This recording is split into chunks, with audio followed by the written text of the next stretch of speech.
আবু সালে জঙ্গি মুসা রহমাতুল্লাহ এত বড় ওলি ছিল রে, না খেয়ে আল্লাহর ইবাদতে কাটাইতেন।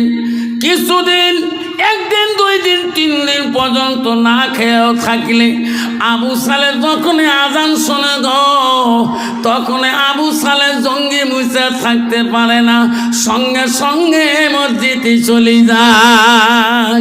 যেরকম সুবহানাল্লাহ। আবু সালে মসজিদে যান। আবু সালে দিনের রাস্তায় চলতেছেন। আল্লাহ আবু সালে রহমাতুল্লাহ, আবু সালে জঙ্গি মুসা রহমাতুল্লাহ পথে দিয়ে যায়। আল্লাহ যখন আজান শোনে তখনই নামাজ ওই জায়গায় পড়িয়ে নেয়। আবু সালে খিদা যন্ত্রণা থাকতে পারে না, এদিকে আল্লাহর হুকুম যখন আসে তখন আর সহ্য করতে পারে না।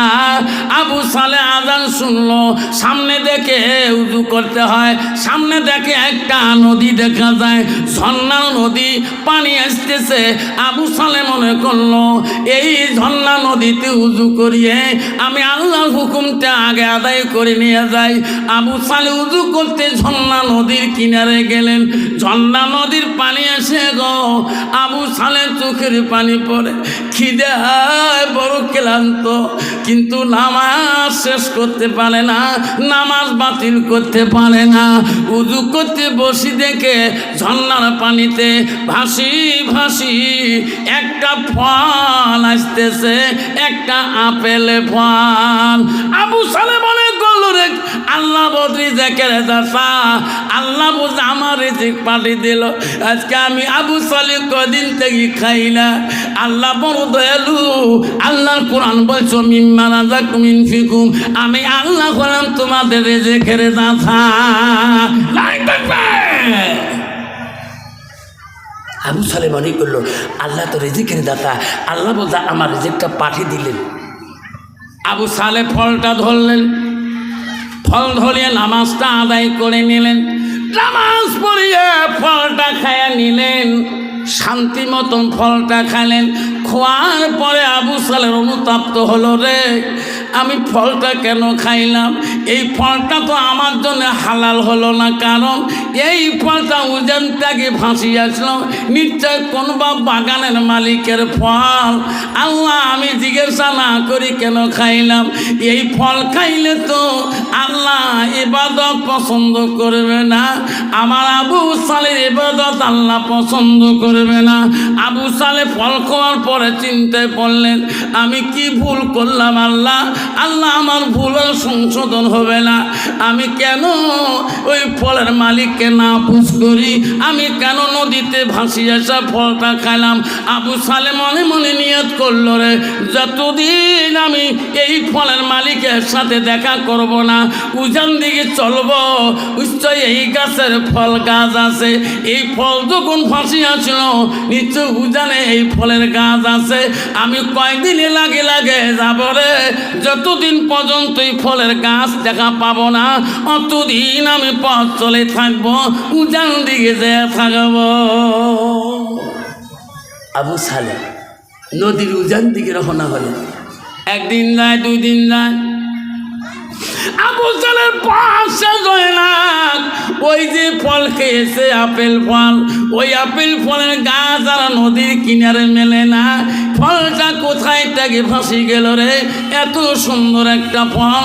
আবু সালে জঙ্গি মুসা রহমাতুল্লাহ গেতে গাইতে কিছুদিন দর পরে দেখে যে ফলটা উজু করে খেয়েছিল ওই ফলের গাছ একটা নদীর কিনারে আছে, নদীর উপরে ফল পাকি আছে।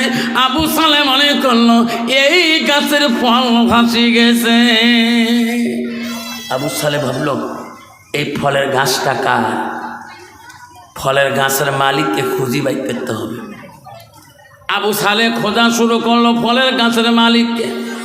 আবু সালে জঙ্গি মুসা রহমাতুল্লাহ আল্লাহ ওলি গো ওই ফলের গাছের মালিককে খোঁজা শুরু করলো। খুঁজতে খুঁজতে মানুষ বাড়ি দেখে দিল ওই নদীর কিনারের গাছটা এই বাড়ির মালিকের। বাড়িওয়ালাকে আবু সালে ডাক মারলেন, চাচা গো বাড়িতে আসেন গো চাচা। বাড়িওয়ালা ফলের মালিক বেরিয়েছিলেন, গাছের মালিক। কে গো বাবা, কোথায় তোমার বাড়ি, কি নাম তোমার, কেন আমাকে ডাকতেছো? কইছে চাচা গো, নদীর কিনারে একটা গাছ সুন্দর হয়ে আছে, বহুত ফল পানির উপরে পাকি আছে। ও চাচা, এই গাছটা কার, কে গাছ গো? বাড়ির মালিক বলল বাবা রে, ওই গাছটা আমি গেড়েছি। আবু সালে বলল, ও হুজুর, চাচা গো, আমি অপরাধ করেছি, আমি বড় অন্যায় করেছি। আপনার গাছের ফল পানিতে পড়ি ভাসি ভাসি গিয়েছিল, আপনাকে জিজ্ঞাসা না করি আমি আপনার গাছের একটা ফল খেয়েছি, আমাকে খোদার হস্তে আমাকে ক্ষমা করি দাও। আজকে আমার মতন বাচ্চা যদি কোনো ব্যাপারীর মিষ্টি বড়াই চোর করে নিয়ে যায়, বাবলুকে দিয়ে করে সুটকু উইলে কারো বাড়াই দেয়, কাবা ব্যাপারী আরে চোর করিয়ে আনিস, আমি খালি তো ভালো আছে বাবা, কালকে আরো চোর করিয়ে আনিস। বাপ বুঝলে বলাই যে হালাল না হারাম, তো যখন ঠিক না বিঠি বাবু শুরু করিয়ে আনছে, ব্যাপারী হারে বড়াই তলপাক দিয়ে ঢুকি, ব্যাপারী কত টাকা খরচা করে মিষ্টি পরে নেট দিয়ে ঘিরিয়ে রাখছে, আর বেটা কম খরচ নেট ফাড়ি ঢুকছে। বাবা মিষ্টি পরে খেয়া খায়, বাবা কালকে আরও চাষ পেলে 2 কেজি খালে গাড়িস। বাবা যদি মসজিদে নামাজ পড়ি দিয়ে ওই বড়াই খায়, ওই বড়াইতে কি বাবার জন্য হালাল না হারাম? যেরকম হারাম। বাড়িতে বসুন নাই, পিঁয়াজ নাই, তোমার বউ রসুনের তেলানি দিচ্ছে, তেল মেরে শিস শিস করি বিবি করে, রসুনের স্যানটা ভাল লাগছে, রসুন করে পারবো, রসুন আনতে বলো, শিকারপুর থেকে আনি না, জানেন না ঘরের 5 প্যাকেট ব্যাপারী রসুনের বাগান টানি আনি দিস। কারণ তো ওই রসুনের আগালটা, পেঁয়াজের আগালটা খাওয়া হালাল না হারাম? হারাম। কারণ তো কোনোদিন ওই ব্যাপারীর মালিকের কাছে যা বলবে তোমার রসুনের পাতা তোর করি খাসি কবে। আবু সালে জঙ্গি মুসা রহমাতুল্লাহ একটা ফল খেয়ে যে নদী দিয়ে ভাসি গেছে, আর তারে মাপ নেওয়ার জন্য ফলেকে মালিকের বাড়িতে গেলেন, বলেন চাচা আমাকে ক্ষমা করে। ফলের মালিক বলল, রে আমার গাছের ফল কত নদীতে পড়ে যায়, কত ভাসি যায়, পচে যায়, কোনোদিন কোনো মানুষ আমার কাছে ক্ষমা নিতে আসে নাই। বলল বাবা তোর নামটা কি?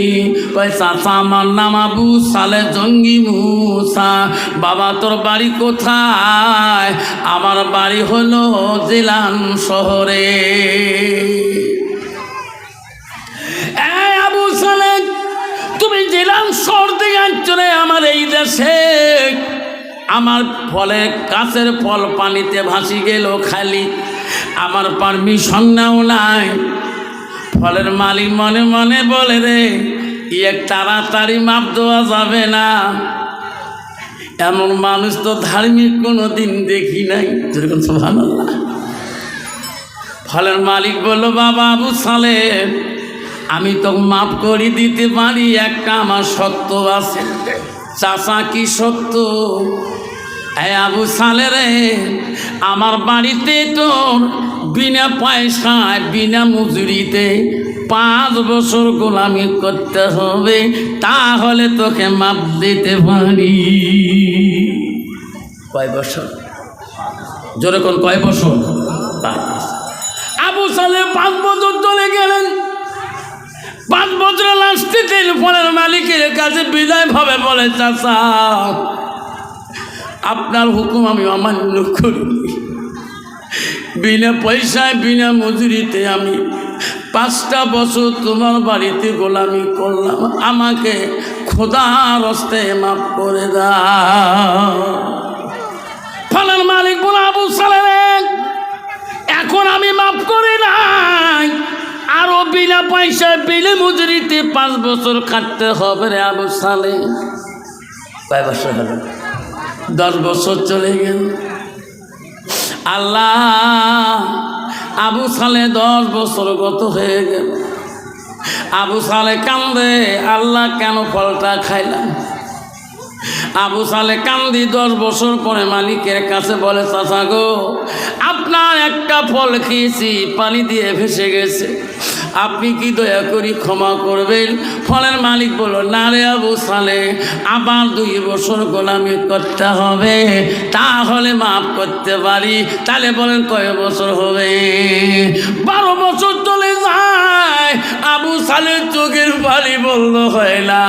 আল্লাহর কাছে বিনয়ভাবে কান্দে, আল্লাহকে বলে, আল্লাহ কেন আমি ফলটা খাইলাম? আল্লাহ আমি যদি না খাইতাম, তুমি তো কোনোদিনও বান্দাকে মারো না।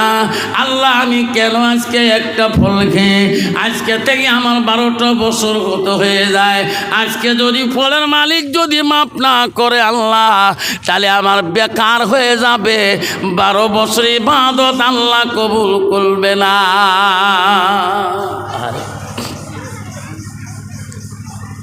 আবু সালে 12টা বছর চলে গেল, চোখের পানি ফেলে কান্দে, আর ফলের মালিকের কাছে যে বিনয়ভাবে বলে, চাচা গো, আপনার কথা আমি অমান্য করি নাই। ও গো চাচা, আপনার একটা ফল খেয়েছি, 12 বছর গোলামি করলাম আপনার হুকুম মতে। চাচা আজকে মাফ করবেন কিনা?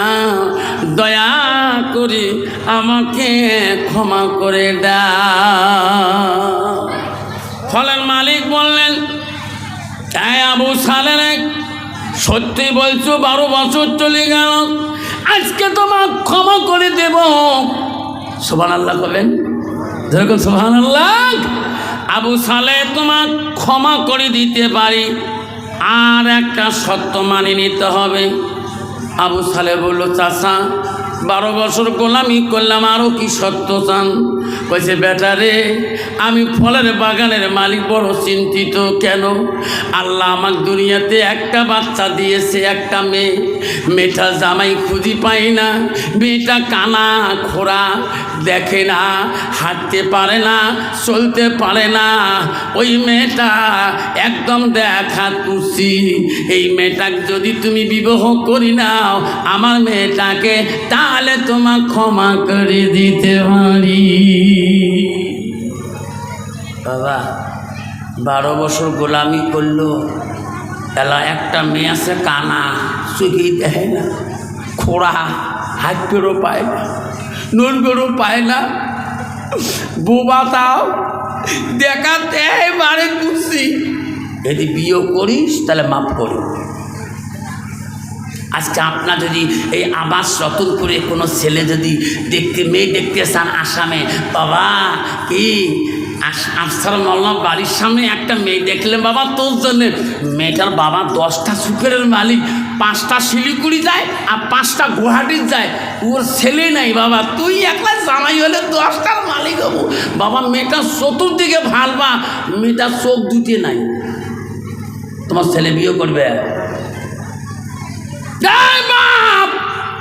কুচবার একটা মেয়ে দেখলাম, তোর শ্বশুর 5টা হিমঘরের মালিক, একটাও বেটা নাই। বাবারে মেয়েটা তো সুন্দর, তো শ্বশুর বলে 5টা হিমঘরের মালিক হব।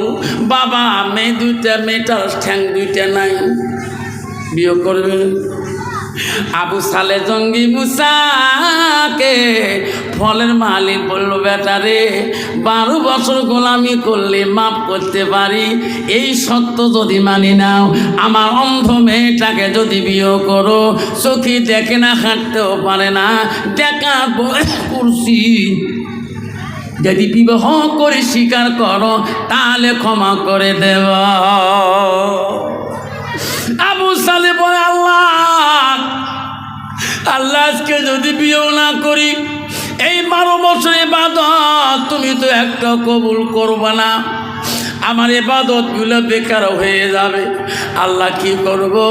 আবু সালে জঙ্গি মুসা পড়ল, ফলের মালিককে বলল, চাচা আপনার মেয়ে অন্ধ কানা মেয়েটাকে আমি আবু সালে বিবাহ করে নেব, তবু ক্ষমা করে দাও। যেরকম সুবহানাল্লাহ। যখন মেয়েকে বিবাহ শিকার হলেন, ক্ষমা করে দিয়ে দিলেন, এখন বিয়ে পরেও দিলেন।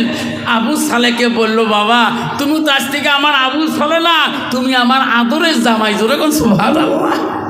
যাও বাবা, আমার মেয়ের সাথে বাসর ঘরে যে গল্প করো, আমার মেয়ের সাথে যত কথা কবা অত আমার মেয়ে সওয়াবের অংশীদার হয়ে যাবে। যেরকম সুবহানাল্লাহ।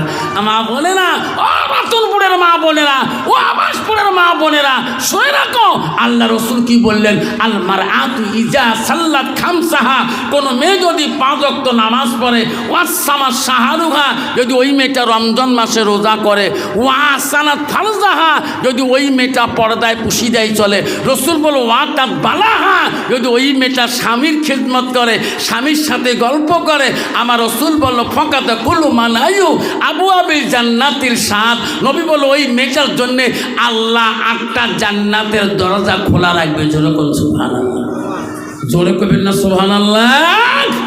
কত বাবা, বর্তমান যুগের নারী স্বামী বাড়িতে গেলে কোনোদিন স্বামীর সাথে গল্প করার সময় পায়?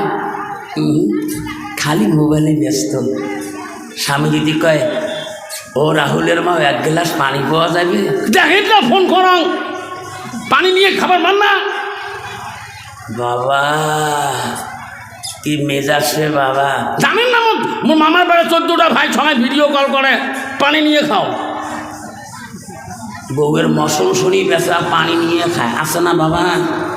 বাবা নারী কয় প্রকার জানেন না? নারী হল 4 প্রকার, হস্তেনি, কদমনি, সাংখিনী, লোহাজনী। একদল নারী আছে স্বামীকে ধমক দেয়, আর একদল নারী আছে স্বামী খালি নাক এখন ঢুকে, আছে না নাই? অন্ত কোনো নারী যদি স্বামীর নাক টাক ফাটে দেয়, ওই স্বামী কোনোদিন শিখের ব্রত করবে মোর বউ নাক ফাটাইছে, জীবন গেলেও কোনোদিন কবে না মোর বউ নাক ফাটাইছে। আর একদল নারী আছে খালি এবারই আল্লাহ ওবারই আল্লাহ, খালি খালি গুলতালি করি বেড়ায়। নগদ দেখবেন ওহিমুদ্দিন রহমদের পচার বাড়ি, নগদ দেখবেন চেঁচার বাড়ি, তোর কোন ঠিক না মিথ্যে। মা যদি ভালো হয় মেয়ে ভালো হবে, মেয়ে যদি ভালো হয় রে মা ভালো হবে, মাস্টার যদি ভালো হয় ছাত্র ভালো হবে, ছাত্র যদি ভালো হয় রে মাস্টার ভালো হবে, ইডি যদি ভালো হয় ফার্মা ভালো হবে, ফার্মা যদি ভালো হয় রে ইডি ভালো হবে। এমন জাতের কচু আছে অল্প জালে সিদ্ধ হয়, এমন জাতের মেয়ে আছে অল্প কথায় বুঝিয়া পায়, এমন জাতের কচু আছে অল্প জালে সেজে না, এমন জাতের মেয়ে আছে অল্প কথায় বোঝে না। বাপ ভালো তার ছেলে ভালো, মা ভালো তার ঝি, গাই ভালো তা বাছুর ভালো, দুধ ভালো তার ঘি। যেরকম ঠিক না ঠিক বাবা? এই রাসূলুল্লাহ বলে নারীকে বিয়ে করলে নারীর গুণ দেখে বিয়ে করো। 1 নম্বর নবী বললেন ওই মেয়েটাকে যদি বিয়ে করতে চাও মেয়েটার গুণ দেখে 1 নম্বর মেয়েটার ভিতরে কোরআন আছে না নাই, এলেম আছে না নাই। মুসলমান তো ওটা দেখে না। নবী বললেন 2 নম্বর মেয়েটাকে বিয়ে করলে ওই মেয়েটার বংশের দিকে তাকান, আল্লাহওয়ালা মুত্তাকিন লোক আছে না নাই। মুসলমান তো ওটা দেখে না, মুসলমান দেখে নগদ কত আর বাহির কত। আল্লাহ মাদারুর বেটি হোক বা সুদারুর বেটি হোক, মেয়ের বাবা 3 গ্লাস খেয়ে পাগলা কুত্তের মতন করে, হ্যাঁ বেড়ে বাড়ে দেয় না, আছে না নাই। মুসলমান যদি মদ না খায়, মুসলমান যদি ট্যাবলেট না খায়, মুসলমানদের ড্রাগস না খায়, যদি মুসলমানের ছেলে সুদ না খায়, যদি টিকিট না কাটে, যদি মুসলমানের ছেলে তাস না খেলায়, ভারতবর্ষের জমিনে তাসের কোম্পানি বন্ধ হয়ে যাবে, ভারতবর্ষের জমিনে মদের গ্যাং বন্ধ হয়ে যাবে, ড্রাগসের ব্যাংক বন্ধ হয়ে যাবে, ইনজেকশন প্রোটেকশন বন্ধ হয়ে যাবে। পরশুদিন একটা ছেলে আমার বাড়িতে আসছিল, ওনার মা ওনার বোন গোষ্ঠী বাড়ি সবাই ধরে যাচ্ছিল। আমি বললাম বাবা আসলো কেন? তো হুজুর 24 ঘন্টার মধ্যে 3টে সুই আমার গায়ে মারতে হয়, না হলে আমি নিজের গায়ে নিজে কামড় দিই। হুজুর মেডিসিন দিয়ে দাও। আপনি মোবাইলে শুনছি ভাল করছেন, হ্যাঁ ভাল করছি। ড্রাগস খাচ্ছ? হুজুর ড্রাগস ভালো লাগে না, মাথার ধরে না, ইন্ডাকশন দিলে মাথার ধরে। চিন্তা করেন মুসলমানের ছেলে, আমি তোর বাবা উজু করি আয়, এই যে দিলাম কোরআনে আয়া ধুয়ে খায়, 24 ঘন্টা 4-5 বার খাবো, দেখবে বাবু আর শরীরে এই রগের মধ্যে ইঞ্জেকশন দেওয়া লাগবে না, নিজের গায়ে নিজে কামড় দেয়। আমাকে হুজুর যদি 12 ঘন্টা চলে যায়, 10 মিনিট চলে সহ্য করতাম, আবার সুই লাগে, যে সুই নেই সেই সুই মুসলমানের ছেলে ব্যবহার করে। এটা হলো সেই প্রোটেকশন সুই। এটা সুই না দিলে ড্রাগসের থেকে বেশি পাওয়ার। আব্বা আজকে ছেলেটা কেন মদ খায়, ছেলেটা কেন গাঁজা খায়, ছেলেটা কেন জুয়া খেলায়, ছেলেটা হাতে কেন তাল? ওই ছেলেটার ভিতরে আল্লাহর কোরআনের অভাব, নবীর হাদিসের অভাব। ওই ছেলে যদি আল্লাহর কোরআন পড়া জানতো, নবীর হাদিস যদি জানতো, ওই ছেলে কোনোদিন মদের গ্লাসটা নিয়ে খাইতো না, নাপাক বস্তুটা মুখে দিত না, সুদের ব্যবসা করতো না, সুদ খাওয়া জানে না। ছেলেটা সুদ খাওয়া পৃথিবীর মধ্যে রাসূলুল্লাহ হাদিস বলে গেলেন, নিম্নোক্ত সুদ, সুদের গুনাহ হলো যাই সুদ খায় গো, আপন মার সাথে জানা করার থেকে বেশি গুনাহ। জোরে কোন নাউযুবিল্লাহ। আমার জায়গা সুদ না পায়, আমার তো ইন্টারেস্ট করে, সুদটি ঘুরিয়ে ভাষাছে কি কেটিকেলে কথা কয়। আব্বা জান, আমার মা বলে না, ও রতনপুরের মা, ও আবার রতনপুরের মা, শুনি না ক্ষমা, আল্লাহ রসুল কি বললেন? ওয়া জাউজুহা আনহা। জাউজুহা মানে হলো স্বামী, ইংলিশে হাজব্যান্ড মানে স্বামী, বাংলাতে স্বামী বলে, ইংলিশে হাজব্যান্ড বলে, আরবিতে বলে জাউজুহা মানে স্বামী। ও মা, নবী বললেন ওয়া জাউজুহা আনহা রাদিন, তোমার স্বামী যদি তোমার উপরে তোমার কথায় যদি রাজি হয়ে যায়, নবী বলেন তা খালা তিলি জান্নাত, সেই মেয়েটা সর্বপ্রথম জান্নাতে প্রবেশ করবে। জোরে কোন সুবহানাল্লাহ। মা গো, তুই মৌলানার বেটি হ, মুক্তির বেটি হ, মুহাদ্দিসের বেটি হ, নেতার বেটি হ, কমিউনিটির বেটি হ, মুক্তির বেটি হ, প্রফেসরের বেটি হ, ম্যাজিস্ট্রেটের বেটি হ, এমএলএর বেটি হ, যার বেটি হ না কেন, তোমার স্বামী যদি তোমার উপরে নারাজ হয়ে যায়, জীবনে জান্নাত তো দূরের কথা, জান্নাতের হাওয়াও পাবি না। আম্মারা শুনে রাখেন, নবীজির প্রথম বিবির নাম ছিলেন এমাদ। তোমাদেরকে শর্ট টাইমে কথাটা বলিয়ে যাই, বাবা তোমাদের কষ্ট হয় নাকি? কষ্ট হয়? কার কার কষ্ট না হাত তুলি দেখার, হুজুর কষ্ট না হয়? আব্বার একটা তাকবীর লাগান নাই, তাকবীর। ও মা বলে, নবীজির প্রথম স্ত্রীর নাম ছিল হযরতে খাদিজাতুল কুবরা। মা গো, নবীজির 2 নম্বর বিবির নাম ছিল হযরতে সাউদা রাদিয়াল্লাহু তাআলা। মা, নবীজির 3 নম্বর বিবির নাম ছিল হযরতে মা আয়েশা সিদ্দিকা আম্মাজান। নবীজির 4র্থ বিবির নাম ছিল হযরতে জয়নব রাদিয়াল্লাহু তাআলা। নবীজির 5 নম্বর বিবির নাম ছিল হযরতে হাফসা রাদিয়াল্লাহু তাআলা। নবীজির 6 নম্বর বিবির নাম ছিল হযরত উম্মে সালমা। নবীজির 7 নম্বর বিবির নাম ছিল হযরত উম্মে হাবিবা। নবীজির 8 নম্বর বিবির নাম ছিল হযরতে মাইমুনা। নবীজির 9 নম্বর বিবির নাম ছিল হযরতে সুফিয়া। নবীজির 10 নম্বর বিবির নাম ছিল হযরতে রায়হানা। নবীজির 11 নম্বর বিবির নাম ছিল হযরতে মারিয়া। নবীজির জীবনে একটাকি 11 জন বিবি চলে যায়, কোন বিবির কথায় নবী জীবনে কষ্ট পায় নাই। জোরে কোন সুবহানাল্লাহ। কত বাবা, বর্তমান যুগে আমাদের একটা করে বিবির কথার দ্বারা আমরা দুঃখ পাই না ভাই। বউ দেখছেন, কালকে আবার রতনপুরে আফসার মৌলানা আসিয়ে বউ আমার কথাগুলো বাস করে দিছে। কদিন আগে আমি রাহুল বাবা মুই নিজে ঢুকিয়েছিল নাকের মধ্যে, ঠিক না ঠিক বাবা? আজকে মারা কয় আল্লাহ, আজকে আমার হুজুর সমস্ত জ্ঞান ফাড়ি দিয়ে গেল। মা বোনেরা শুনে রাখো, মা তুমি যে জান্নাত যেতে চাও, মা নবীজির 3 নম্বর বিবির নাম বলছিলাম হযরতে মা আয়েশা সিদ্দিকা। মা নবীজির বিবি আয়েশা কে ছিল জানো? তাদের বংশের খবর জানো? শুনি নাও বাজি।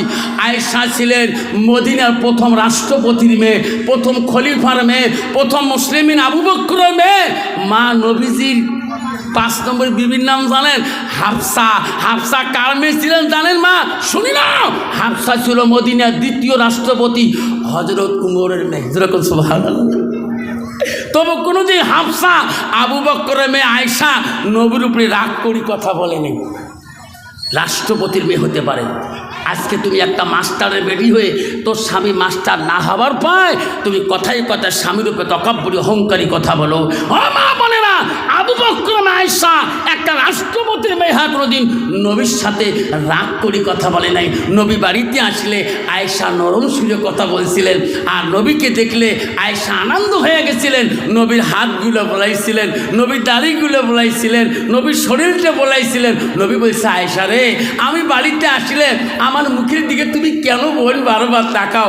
আয়েশা আম্মা কেঁদে কেঁদে বলছে, ওগো নবী, আপনি যখন বাড়িতে আসেন আপনার চেহারাটা দেখলে আমার আয়েশার কলিজাটা ঠান্ডা হয়ে যায়। যেরকম সুবহানাল্লাহ। নবী গো, আমার আয়েশার মনটা চায় তোমার দাড়িগুলো আমি বারবার বলে দেই। ওগো নবী, তোমার চুলগুলো আমি বারবার বলে দেই।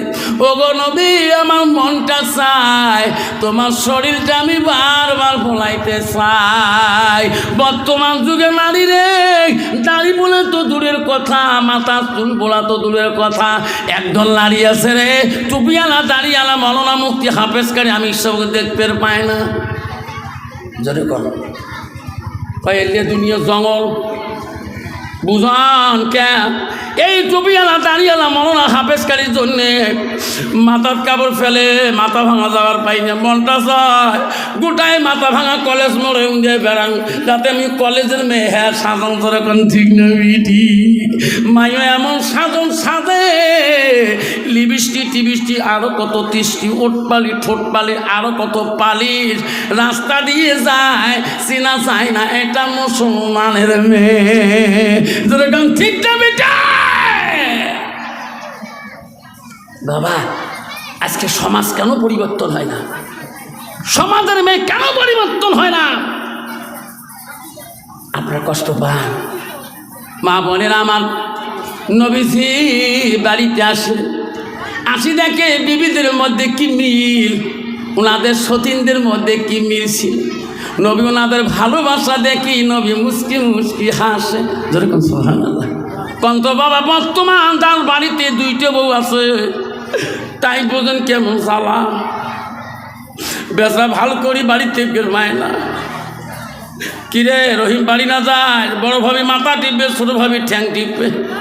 উই শোনে জানে মাথা টেপে না ঠ্যাং টেপে। উই মনে মনে করে বাড়ি গেলে একদম কান্না কাটবেছে, একদম দাউ দিয়ে ঢেলবাস।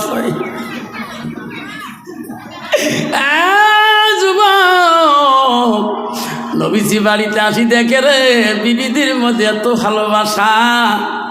আয়েশা উম্মে কুলসুম, আয়েশা জয়নব, রোকেয়া, হাফসার মধ্যে এত ভালোবাসা। নবী বলে, বিবি রে, আয়েশা রে, সবাই কাজ করিতেছে, আয়েশা তুমি কেন কাজ করো না? আয়েশা, তোদের কি কাজের দরকার আছে না? হযরতে আয়েশা বলো, হুজুর আমি আয়েশা সকাল থেকে কোনো কাজ করি নাই। হুজুর আমি কাজ করি নাই, আপনি তো দেখি ফেলাইলেন। হুজুর আমি সত্য কথা বলি, আমি সকাল থেকে বাড়ির কোনো কাজ করি নাই, ইনারাই সব কাজ করে নিছে, তুমি করলি না কেন? আয়েশা রে, তুমি আবু বকর মেয়ে হতে পারো, তোরও যতটুকু অধিকার আছে এই বাড়ির কাম, ওই সুফিয়ার অতটুকু অধিকার, জয়নবের অধিকার, হাফসার অতটুকু অধিকার।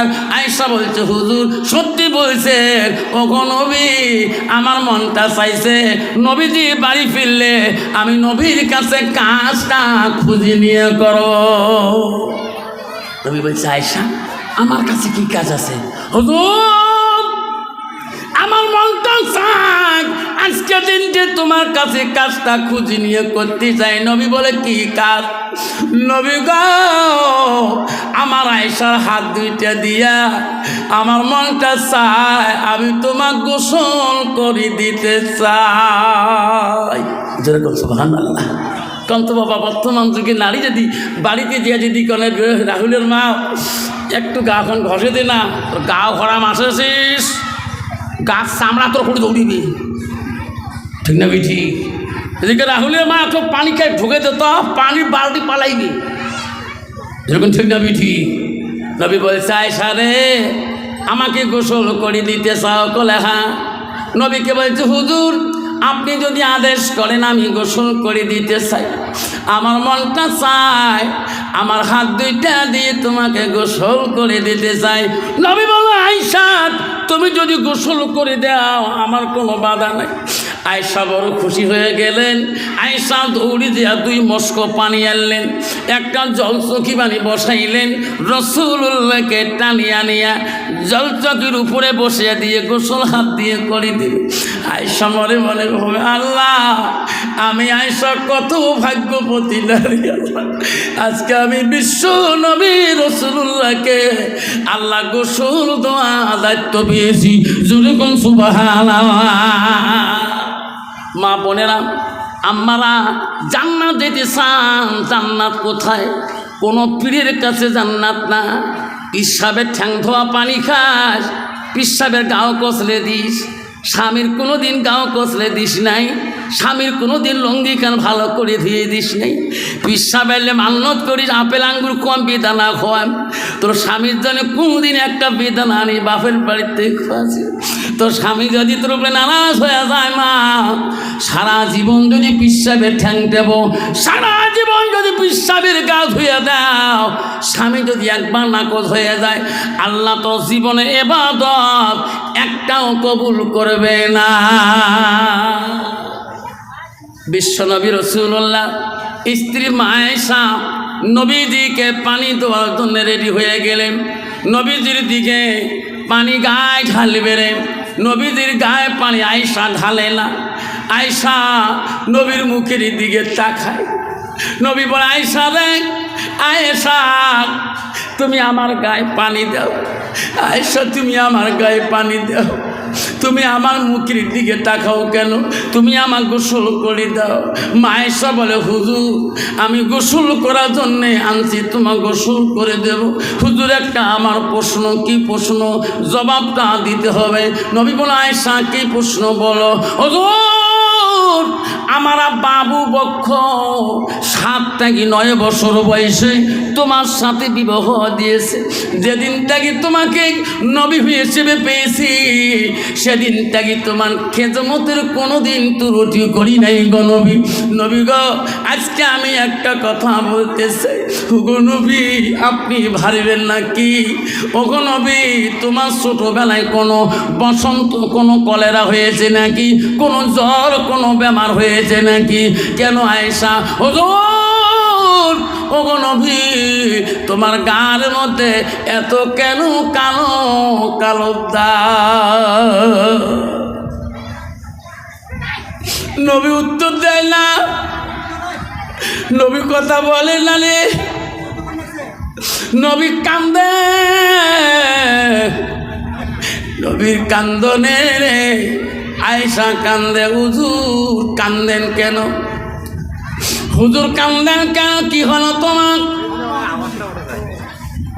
হুজুর কেন কান্দি আয়েশা তুমি জানো না?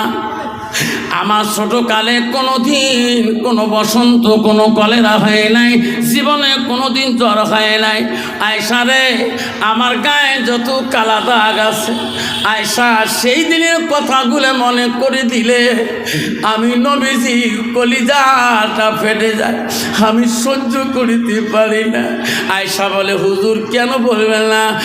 আয়েশা আমার জীবনে শরীরে কোনো কালো দাগ ছিল না আয়েশা রে, আমি ইসলামের খাতিরে, দ্বীনের খাতিরে আমি যখন ইসলাম প্রচার করিতে তাইবের জমিনে চলে যায়, তাইবের মানুষ আমাকে চিনতে পারে নাই, তাইবের মানুষ, তাইবের যুবকরা আমাকে পাথর মারি মারি আমার শরীরটা কালো করে দিয়েছে। পাথরের বাড়িতে টাইবের জমিনে আমি নবী সহ্য করতে পারি নাই, আমার গায়ে সাদা কাপড় ছিল রে আয়েশা, পাথরের বাড়িতে আমার সাদা কাপড়গুলো শরীরের মধ্যে লাল বর্ণ হয়ে গেছে।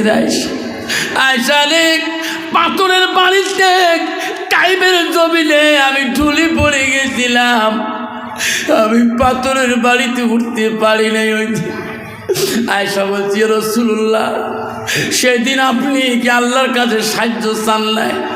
আয়েশা রে, সঙ্গে সঙ্গে জিবরাইল আসছিল, ইয়া রাসূলুল্লাহ হাবিবুল্লাহ আপনি তাইবের জমিনে কাঁদবেন না, আমি জিবরাইল হাজির। ওগো নবী আপনি বলুন, আমি জিবরাইল তোমার সহায় করব। ওগো নবী আল্লাহ পাঠিয়ে দিলেন আমাকে, তাইবের মানুষ রূপে আল্লাহ নারাজ হয়ে আছে। ওগো নবী বলেন, আমি জিবরাইল তাইবাসীর উপরে শাস্তি প্রদান করব। ওগো নবী আপনি যা বলবেন আমি জিবরাইল তাইবের জমিনে আমি তাই করে দেব, তাইবের জমিন আমি উলট পালট করে দেব। আয়েশা সেদিন আমি জিবরাইলকে বলছিলাম, জিবরাইল রে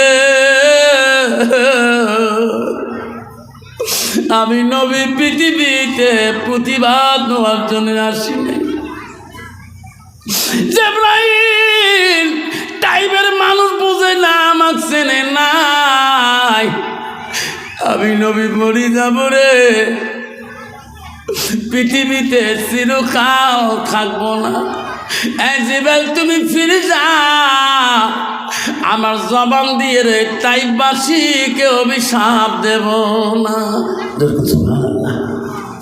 আয়েশা সেদিন আমি জিবরাইলকে বলছিলাম, জিবরাইল আমি নবী দুনিয়ার থেকে চলে যাব, একদিন পৃথিবীর জমিনে এই টাইবের বংশ থাকিয়ে আমাকে নবী করি মানি নিবে। ও মুসলমান, আমার একজন দুলে ভাই হজে গেছিল 2019, আমার জন্য আংটিটা মদিনার থেকে নিয়ে আসছে। দুলে ভাই বলে, মদিনার বাজারে এই পাথরটা আমি যখন তোর কিনি তাতে আমার একটা তাইববাসীর সঙ্গে দেখা হয়, আমি তাইব শহর ঘুরতে যাই, তাতে বললাম ভাই রে এটা কি তাইবের শহর? বলে হ্যাঁ। এখানে কি নবী আঘাত পেয়েছিল? এখানে কি নবী পাথরের বাড়ি খেয়েছিল? কেন বা লোকটা কথাটা বললাম, বলার সাথে সাথে লোকটা এমন একটা চিক্ক দিয়ে পড়ে গেল, কথাটা বলে আমার অন্যায়। লোকটা খালি কান্দার বলে, আল্লাহ দুনিয়ার মানুষ যদি না বলে কিয়ামত আসিলে তাইবের ইতিহাস মানুষ ভুলবে না। বন্ধুগণ আমার, ও মা বোনেরা আমারা শুনে রাখে, সেই নবী গো উম্মতের জন্য কত কষ্ট করেছে। আজকে সেই নবীর উম্মত একটা নবীর সুন্নত পালন করতে পারি না। আমার নবী বলল, হাদিসটা শোনো, লাইফ মিনুন আহাদুকুম হাত্তা কুনা হাব্বা ইলাইহি মিন ওয়ালিদিহি ওয়া আওলাদিহি ওয়ান নাসি আজমাইন। আমার নবী বলল, ওই মানুষ যতক্ষণ পর্যন্ত পূর্ণাঙ্গ মুমিন হইতে পারে না, যতক্ষণ পর্যন্ত নিজের ছেলে সন্তান পিতা মাতা অন্য মানুষের থেকে আমার নবীর ভালোবাসা আমার উম্মতের ভিতরে থাকবে না, অতক্ষণ পর্যন্ত মানুষটা পূর্ণাঙ্গ মুমিন হইতে পারবে না। সহিহ হাদিস। আজকে আমি মুসলমান হয়েছি, পূর্ণাঙ্গ মুসলমান ডিমান্ড করি। নবীর ভালোবাসা থাকলে নবীর সুন্নতে 10টা ডাইনি সুন্নত আছে, মুসলমানের 10টা ডাইনি সুন্নত আছে। নাবির উপর থেকে 5টা আর নাবির নিচে হলো 5টা। এটি চেক করা হয়, কোনোটা মুসলমানের ডাইনি সুন্নত সহি নাই। যেরকম ঠিক না বেটি, রসুল বলছে মাথায় টুপি রাখাটা ডাইনি সুন্নত, মোজ কাপি ফেলাটা ডাইনি সুন্নত, দাড়ি রাখাটা ডাইনি সুন্নত, 3 তরিকায় লিম্মা সিম্মা রফরা, 3 তরিকায় 1 তরিকে চুল রাখাটা ডাইনি সুন্নত, পেশাব করে কোনো ব্যবহার করা ডাইনি সুন্নত, পায়খানা করে কোনো ব্যবহার করা ডাইনি সুন্নত, হাতে পায়ে নখ কাটা ডাইনি সুন্নত। বাবা কত ছেলের হাতের নখ কাটা করি, কত বউয়ের দেখবেন একটা করে নগর আসে। হ্যাঁ আল্লাহ, এই তো মুসলমান নবীর উম্মত বলে ডিমান্ড করি, কেমন করে আমার দ্বারা ইসলাম জিন্দা হবে? যুবক ভাইরা মানে কিছু নেবেন না, নবীর ভালোবাসা অন্তরে থাকে। এই যে একদল যুবক আছে মাথা তুলে কাটিন দেখলে মেমোরি কাম করে না, মাইও না বাবু চেনা না যায়, পাখো লম্বা 5 পাখো লম্বা, মাইও না বাবু। সভা করে কুচবিহার যাবে, এই দিনহাটা নটকো বাড়ি আসি, গাড়ি সেই ভিড়, আসামের সুফিয়ারত কুচবিহার নামে সিট বাংলা স্কুল করে ধাপে চড়ি গাড়ি রেলিং ধরি আসো। তাতে একটা মাস্টার মানুষটা, হুজুর তোমার বয়ানগুলো মুখ কল দিয়ে না গে কে, হুজুর তোমার বয়ানের সাথে মোর মিল খাইছে কে, তোমরা কইছে না যার 1টা 2টে 3টে বেড়ি তাই জান্নাতের মালিক। আমি জান্নাতের মালিক কে, মোর বেড়া নাই, আল্লাহ দিলে 3টে বেড়ি মোর। কই কই সামনে বেড়ি, সামনে কই তো বেড়ি তো সিং পাওয়া যায় না, কই তোমার মাইও কই, কই বেড়ি কই যে 3টে, মনে তো চ্যাংড়া জিন্সের প্যান্ট পিনছে, কেন হয় যাবো না, খারাপ না, কুচবিহারের রতর মেলাটা যাবা না, সে 3 জনে মাইও বাবু সাজিছে। কন্ত বাবা ঠিক না বি ঠিক? বর্তমান যুগে নামো নাই একদম নারী আছে, মাইও না বাবু চেনা না যায়, মাইও জিন্সের প্যান্ট পিনি কলেজ যার বাপকা হুজুর দোয়া করে আল্লাহ দিলে মাইয়া এবার ডিগ্রি নিবি। মা বলে না, আপনারা শুনে রাখেন, আল্লাহ তোকে সুন্দর লেবাস দিয়েছে, এই সুন্দর লেবাস ছাড়ি কেন তুই পুরুষের পোশাক পরিধান করলি? আল্লাহ রসুল বলো, আল হায়াউ শুবাতুল মিনাল ঈমান, যার হায়া নাই, যার শরম নাই, তার ঈমান নাই। এই পুরুষের পোশাক তুমি নারী ফিরলি, আর নারীর পোশাক পুরুষ ফিরল, এটা কি ইসলাম শিখেছে? অত সহজ না। আব্বা জানলে আবু সালে জঙ্গি মুসা রহমাতুল্লাহর কথা বলছিলাম, কানা মেয়েটা বিয়ে করলো ফলের মালিকের কাছে, খেলা স্যার চোখে দেখে না, বিয়ে পড়া হয়ে গেল। আবু সালেকে বললো, শ্বশুর বলো, আবু সালে রে, আমার মেয়ে তো বিয়ে করে নিলাম, আমার মেয়ে তোর অপেক্ষা হয়ে আছে, যা আমার মেয়ের সাথে গল্প করো, আমার মেয়ে সওয়াবের অংশীদার হবে। আবু সালে মনে মনে ভাবে রে, যে বিবিকে বিয়ে করলাম, শ্বশুর তো বললো কানা, চোখে দেখে না, হাঁটতেও পারে না, যে আবার কি হবি তো চিনবে নয়, দেখার তো আরো খুশি। তা মনে মনে ভাবে রে, বিবি হয় রে, তবু আমার আওয়াজ পায়া খুশি হইতেও পারে। মা বোনেরা, ট্রেনের মধ্যে দেখবেন কানা স্বামীকে স্ত্রী টানি নিয়ে ভিক্ষা করে, আর কানা স্ত্রীকে টানি নিয়ে স্বামী ভিক্ষা করে, তবু কানা কানি বলে আমরা স্বামী স্ত্রী। যেরকম সুবহানাল্লাহ আছে না? কানায় টানে কানি, কানি টানে কানা, তবু গল্প করে আমরা 2 জন স্বামী স্ত্রী, আমার মধ্যে সম্মান ইজ্জত আছে। মা বোনেরা, উনি কানা হইতে পারে, ওনার স্বামী কানা হইতে পারে, তবু ওনার স্বামী ওনার কাছে দাম আছে। যেরকম সুবহানাল্লাহ। আবু সালে জঙ্গি মুসা ভাবলেন, আমার বিবি তো কানা, চোখে দেখে না, তবু তো আমার বিবি তো যাই বাসর ঘরে যা পরিচয় দিয়ে গাঢ় ঘরে বসলে আমার বিবি খুশি হয়ে যাবে। আবু সালে জঙ্গি মুসা বাসর রাত্রিতে ঘরে যখন প্রবেশ করবেন, আল্লাহ ঘরের ভিতরে যাইয়া দেখে বিশাল এক সুন্দরী রূপবতী নারী বসে আছে। যেরকম সুবহানাল্লাহ, জোরে কবেন না সুবহানাল্লাহ।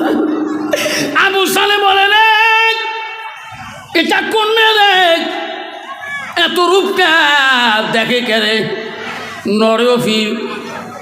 আবু সালে ঘরটাকে লাভ দিয়া বিড়ি দরমাল, আমি তো এই মেয়েকে বিয়ে করি নাই, শ্বশুরের কথা মতে কানা খোড়া ন্যাংলা, এটা কোন সুন্দরী রে, পরিয়ের সাথে গল্প করো, আরো 12 বছর গোলামি করো, ঠিক না বেশি?